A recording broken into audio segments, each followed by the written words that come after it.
ഇന്ത്യയിൽ നിന്നുള്ള ഹ്രസ്വകാല ഹജ്ജ് പാക്കേജിനായി 10,000 സീറ്റുകൾ നീക്കിവെച്ചു. കൊച്ചി ഉൾപ്പെടെ 7 പുറപ്പെടൽ കേന്ദ്രങ്ങളിൽ നിന്ന് മാത്രമാണ് 20 ദിവസത്തെ പാക്കേജ് ഉണ്ടാവുക.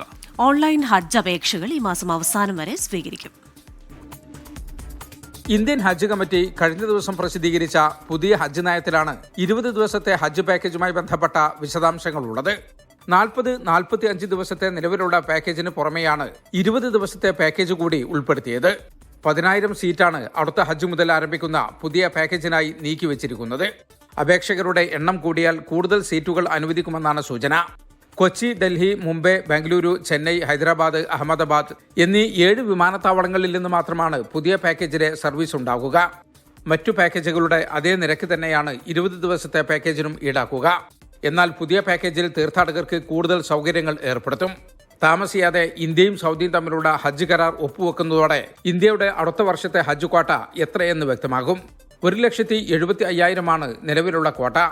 ക്വാട്ടയുടെ 30% സ്വകാര്യ ഗ്രൂപ്പുകൾക്കായി നീക്കിവെക്കുമെന്ന് പുതിയ ഹജ്ജ് നയത്തിലും പറയുന്നുണ്ട്. അടുത്ത ഹജ്ജിനുള്ള ഓൺലൈൻ അപേക്ഷകൾ സ്വീകരിച്ചു തുടങ്ങിയിട്ടുണ്ട്. ജൂലൈ അവസാനം വരെ അപേക്ഷകൾ സ്വീകരിക്കും. ജലീൽ കണ്ണമംഗലം, 24, ജിദ്ദ.